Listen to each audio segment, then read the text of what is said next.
দশহারা পুজো মানে গঙ্গার পুজো, এটা করতে হয় কেন? এই দিন যদি আমরা গঙ্গা পুজো করি এবং শুধু পুজো করলে হবে না, গঙ্গা স্নান করি, তাহলে দশহরার দিন অন্তত পক্ষে 10 ফোঁটা অন্তত পক্ষে বৃষ্টি হবেই। এবং যদি না হয়, যেখানে গঙ্গা নেই সেখানে কিন্তু ওই কোনো জলাশয়ে মনসা পুজোর অনেকগুলো দিন আছে, তার মধ্যে অন্যতম দিন হচ্ছে এই দশহরা। নমস্কার, মাইথোলজি বাই রেনেসার আরও একটা পডকাস্টে আপনাদের সবাইকে স্বাগত। আজকের পডকাস্টে আমরা আলোচনা করব দশহরা পুজো বা গঙ্গা পুজো নিয়ে।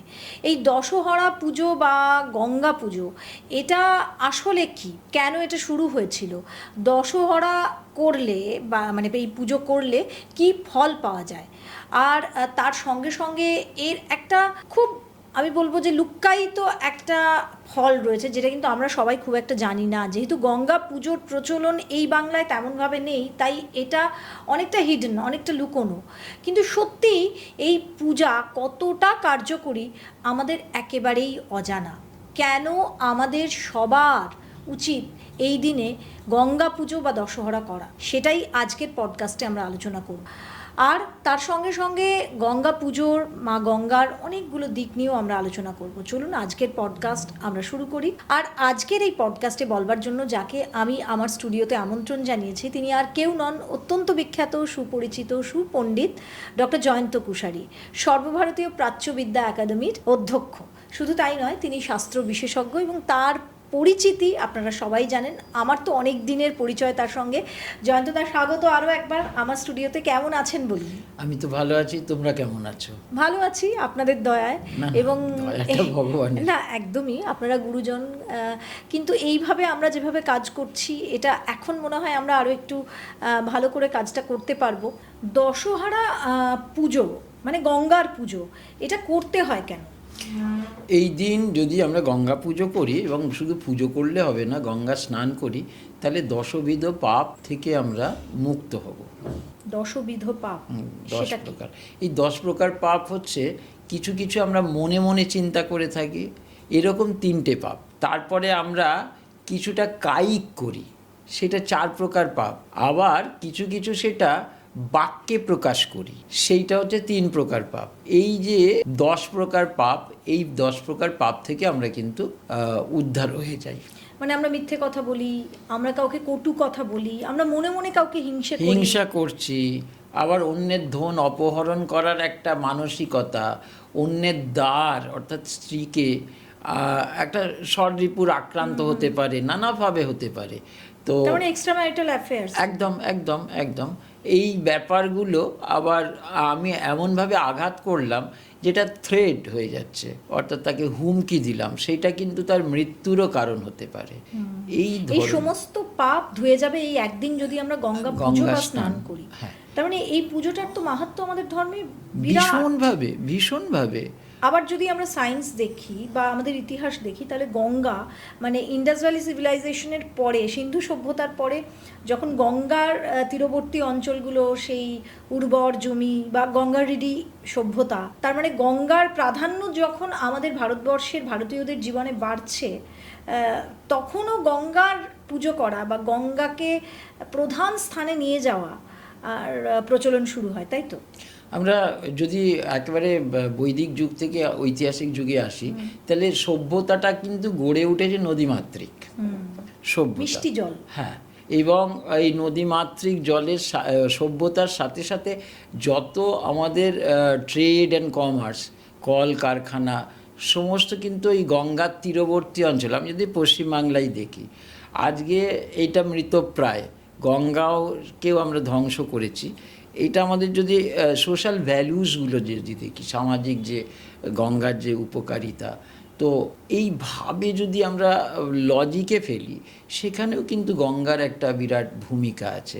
তো সেই জায়গা থেকে সেই গঙ্গা দেবীকে যদি স্মরণ করি, তাহলে অটোমেটিক বোধহয় খুব ন্যাচারালি আমাদের এই 10টা পাপ দূরীভূত হয়। আর একটা শাস্ত্রীয় দিকে যদি আমরা তাকাই, তাহলে গঙ্গার উৎপত্তি কিভাবে? হ্যাঁ, গঙ্গার উৎপত্তি তো এটা আমাদের খুব মানে খুব বিখ্যাত ব্যাপার। আমরা জানি যে ভাগীরথী এনেছিল এই সগর রাজার 60,000 সন্তানকে উদ্ধার পাওয়ানোর জন্য মূলত, যেটা হয়তো তখন আমরা ভেবেছিলাম বোধহয় স্বার্থে, কিন্তু আজকে যদি গঙ্গা না আসতো আমাদের বিশেষ করে মর্তে, তাহলে কিন্তু এই সভ্যতা থেকে শুরু করে আর যা কিছু সবই থমকে দাঁড়াতো। তাহলে গঙ্গার যে আনয়ন এবং তার যে এই যে পালন, ধর্মীয় যে কৃত্য পালন, দৈনন্দিন জীবনে আমাদের গঙ্গার যে ভূমিকা, আমরা যদি আধ্যাত্মিক মার্গে যাই, গঙ্গা জল ছাড়া তো কিছুই হবে না, পুজো পাঠ।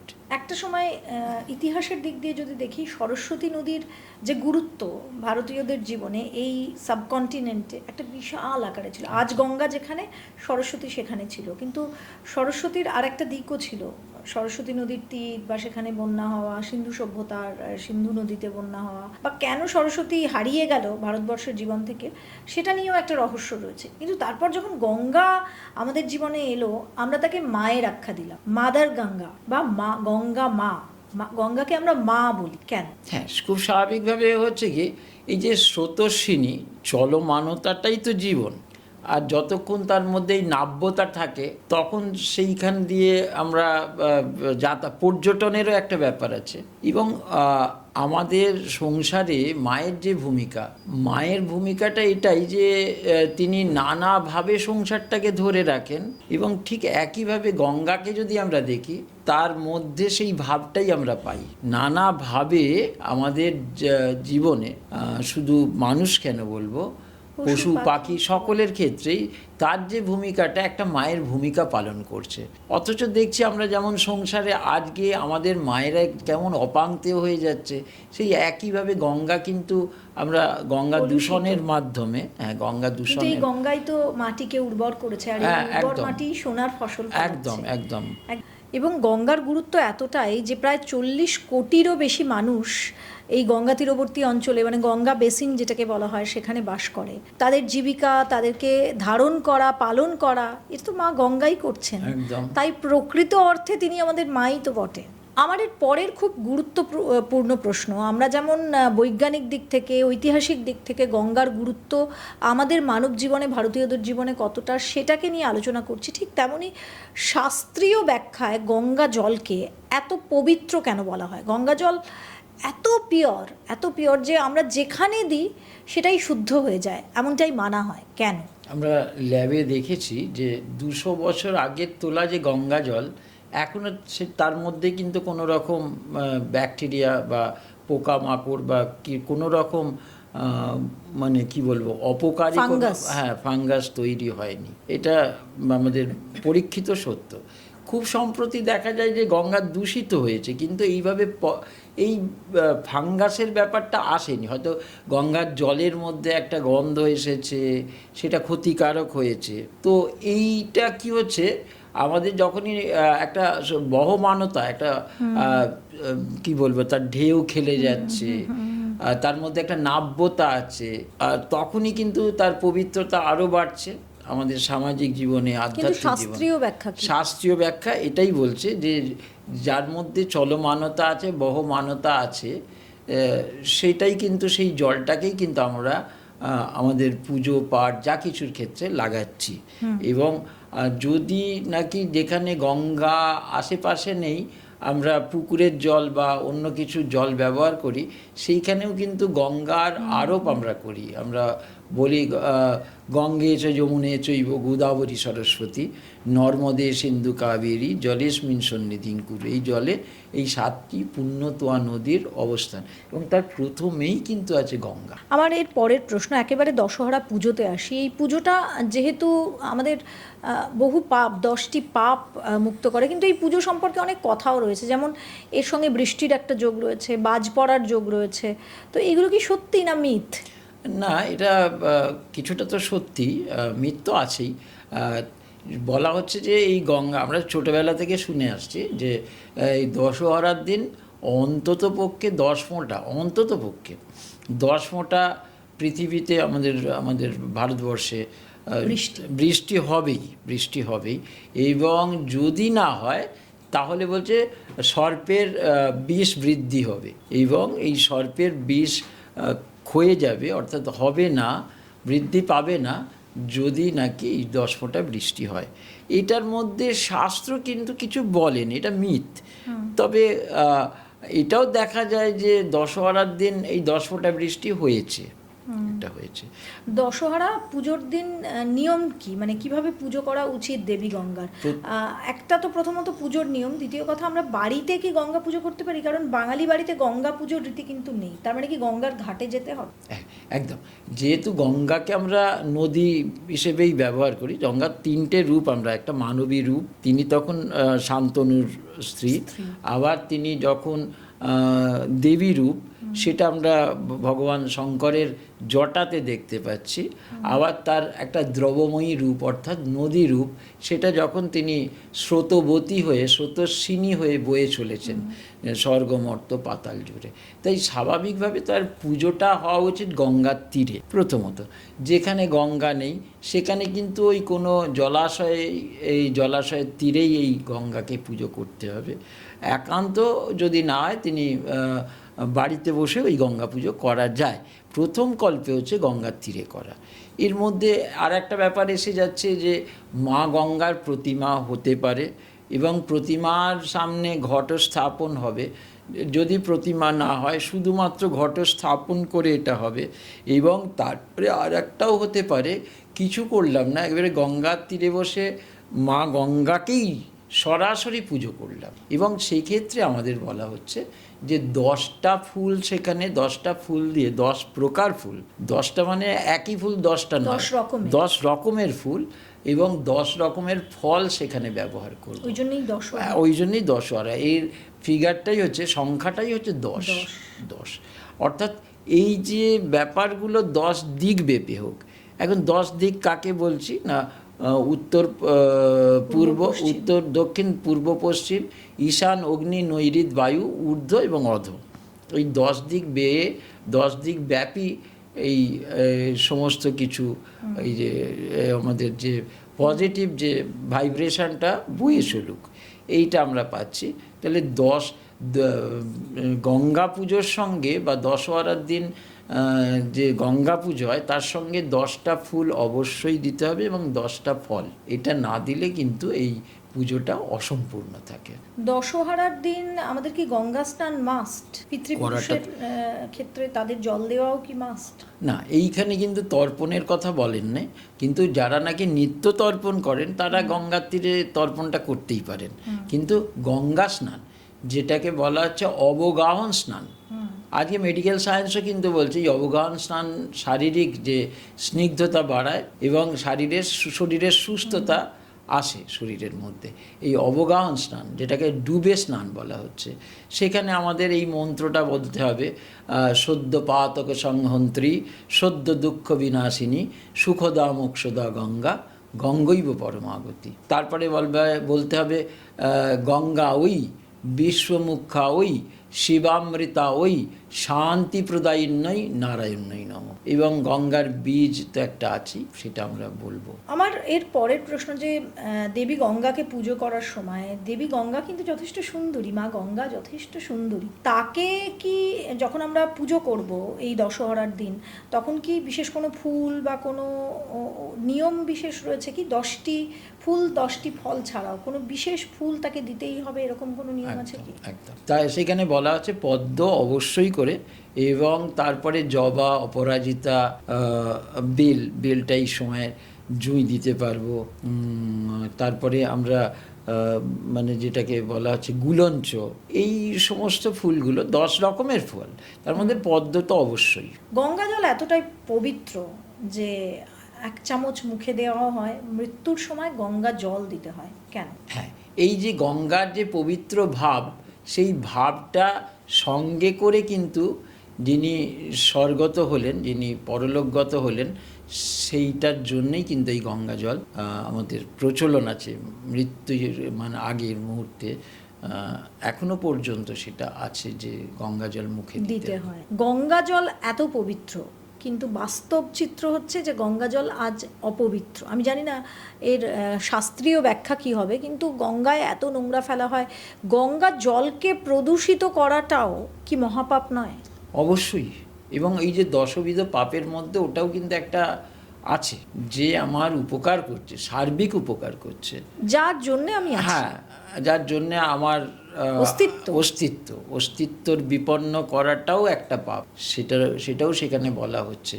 আমরা জানতে অজান্তে এই যে কলকারখানার হদহদ করে নোংরা জলগুলো সেখানে যাচ্ছে, আমরা যা কিছু বর্জ্য পদার্থ সেখানে ফেলছি, তারপরে মৃত ব্যক্তি নানা রকম, আমি আর সে বিষয়ে যাচ্ছি না, এগুলো তো ঠিক করছি না আমরা। একদমই।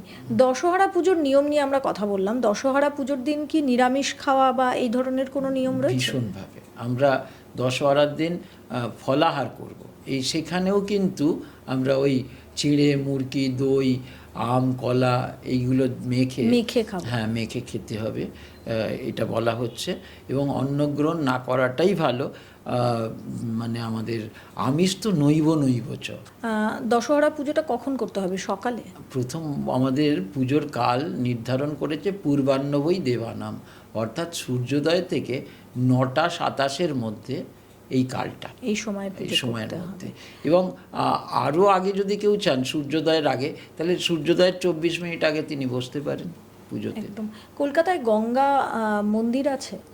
গঙ্গা মন্দির ওই দিনকে আমি দেখেছি গঙ্গার তীরে পুরোহিত মশাইরা দেখেছি একটা গঙ্গার মূর্তি, গঙ্গার প্রতিমা নিয়ে বসে। হরিদ্বারে যেমন দেখেছি গঙ্গা মূর্তি আছে, কিন্তু এখানে আমি এখানে কিন্তু গঙ্গার তীরে ওই একমাত্র ওই দশহরার দিন দেখেছি। অথচ গঙ্গা উপত্যকার এটা একটা কত বড়, এখানে গঙ্গা হয়তো এটা হতে পারে যে সাক্ষাৎ মা যখন এখানে বিরাজ করছেন, সেটা একটা কারণ হতে পারে। দশহরার দিন কিন্তু একটা মনসা পুজোরও, মানে মা মনসা পুজোরও একটা প্রচলন রয়েছে। দশহরা বলতে ছোটবেলায় সত্যিই আমি জানতাম না যে গঙ্গা পুজো, তখন জানতাম মনসা পুজো। আমাদের পাড়ায় একটা মনসা মন্দির আছে, বহু পুরনো, এখনও রয়েছে, তো মনসা পুজোই হতো। তো এই দিন কি মানে সাপ মনসা এর কোনো কানেকশন আছে? আষাঢ় মাস, মনসা পুজোর অনেকগুলো দিন আছে, তার মধ্যে অন্যতম দিন হচ্ছে এই দশহরা, আবার শ্রাবণের সংক্রান্তি, তাছাড়া আবার কোথাও কোথাও ভাদ্র সংক্রান্তি, অর্থাৎ বিশ্বকর্মা পুজোর দিনও কিন্তু মনসা পুজোর চল আছে। এইটা হচ্ছে প্রদেশভেদে, একটা জেলার একটা রকম, কিন্তু বহুল প্রচলিত অর্থে কিন্তু দশহরার দিন মনসা পুজোর আমরা ব্যবহার দেখেছি। এখানেও কিন্তু মা মনসার প্রতিমা নির্মাণ করে হয়, ঘটে হয়, এবং স্নুহী বৃক্ষ মানে আমরা যেটাকে মনসা গাছ বলি, মনসা গাছ আদতে হচ্ছে কিন্তু গুল্ম, বৃক্ষ নয়, হ্যাঁ, ক্যাকটাস এবং গুল্ম। এই গুল্ম, এই স্নুহী বৃক্ষ, শাস্ত্রে এটাকে বলা হচ্ছে স্নুহী বৃক্ষে মনসা পুজো কিন্তু অতি প্রশস্ত, এবং সেখানে অষ্টনাগের পুজো করতে হবে। যদি অষ্টনাগ সেই প্রতিমার মধ্যে না থাকে, তাহলে আমরা ওই আলপনা যেভাবে দিই আর কি, তাতে 8টা নাগ আঁকতে হবে, এবং প্রত্যেকটা নাগের মুখে দুধ এবং কলা দিতে হবে। যদি অষ্টনাগের পুজো না করা হয়, তাহলে মনসা পুজো সম্পূর্ণতা পাবে না। এবং মা মনসার বাহন হচ্ছে হাঁসের পুজো করতে হবে ওই দিন। হ্যাঁ। এই পুজোর কোনো বিশেষ নিয়ম রয়েছে? বিশেষ নিয়ম আর কিছু না, আমরা তো গঙ্গা পুজোর দিন যদি করি, তাহলে তো ওই ফলাহার করছি, আর আদারওয়াইজ আমরা দেখেছি অন্য মনসা পুজোর দিন নিরামিষ ভাত খাওয়ার প্রচলন আছে। গঙ্গা পুজোর সময় আমাদের নৈবেদ্য সাজানোর যে প্রচলন, সেটা কীরকম হবে? গঙ্গা পুজোতে আমরা 10টা ফল দিয়ে নৈবেদ্য করতে হবে, এবং 10টি নৈবেদ্য, 10টা নৈবেদ্য না, একটা নয়, কিন্তু সেটা আমার মুঠি প্রমাণ হতে পারে। এক মুঠো করে 10টা কলা পাতা বা রেকাবিতে দিলাম, এবং তাতে 10 রকম ফল কুচো করে দিলাম, আর একটা জায়গায় 10 রকম গোটা দিলাম। এবং যদি গঙ্গার তীরে সেই পুজোটা হয়, একটা নৈবেদ্য আমরা মা গঙ্গাকে দিয়ে দেবো, আর বাকি যে 9টা নৈবেদ্য সেটা আমরা সকলে নিয়ে মানে প্রসাদ হিসেবে নেব। কেননা আমাদের প্রসাদের ক্ষেত্রে বলা হচ্ছে যে নৈবেদ্যং কিঞ্চিৎ স্বীকৃত, কিছুটা স্বীকার করতে হবে, বিহরেচ্চ যথেচ্ছয়া, তারপরে তুমি যত খুশি সেটাকে বিতরণ করো। এবং নৈবেদ্য যদি বিতরণ করে না, প্রসাদ যদি সবাইকে না দিয়ে খাওয়া হয়, তাহলে পুজোটাও কিন্তু অসম্পূর্ণ থাকে। এবং আর একটা ক্ষেত্র বলা হচ্ছে যে এই গঙ্গার সঙ্গে মকর অর্থাৎ হাঙর, এই হাঙরের পুজোটা, মকরের পুজোটাও কিন্তু অবশ্য করতেই হবে। দেবী গঙ্গা বা এই যে দশহরা পুজো, গঙ্গার পুজো, এটার প্রচলন ভারতবর্ষে কি এখন একটু কমে গেছে, আগে বেশি ছিল? না, এমনটা নয়। আমরা টের পাবো দশহরার দিন যদি আমরা গঙ্গায় যাই, মূলত এটা গঙ্গার তীরেই হয়। বাড়িতে গঙ্গা পুজোর প্রচলন সেভাবে হয় না।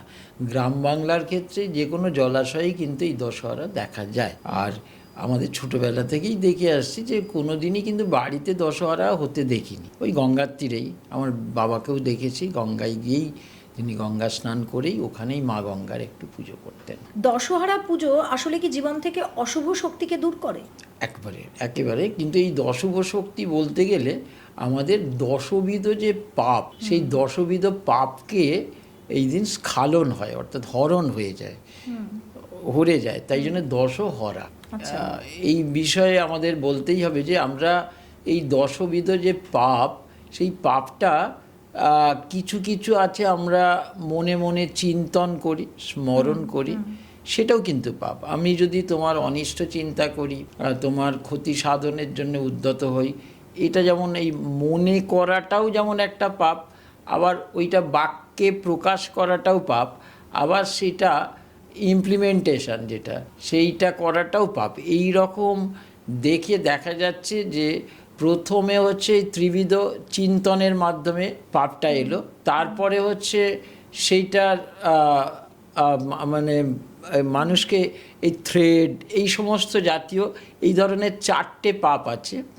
তারপরে আবার 3টে হচ্ছে যেগুলো আমরা ইমপ্লিমেন্ট করি। কায়িকং ত্রিবিধং স্মৃতং। প্রশ্ন একটা আসতে পারে, যেটা আমি নিত্য যে গঙ্গা স্নান করি সেই একদম সেই পাপ, অন্য দিনের যে পাপ মুক্তি সেটা এই দশবিধ পাপ না। অথচ এই 10টা পাপকে যদি আমরা খুব একেবারে ল্যাবে নিয়ে যাই, দেখা যাচ্ছে যে এটা অহরহই বোধহয় আমরা করে থাকি। অন্তত যারা যারা পশুসুলভ আচরণ করে তারা তো করেই কিছু কিছু, আর কিছুটা আমাদের অজ্ঞাতসারে হয়েও থাকতে পারে। এরপরে যেটা আসছে তারপরে বলা হচ্ছে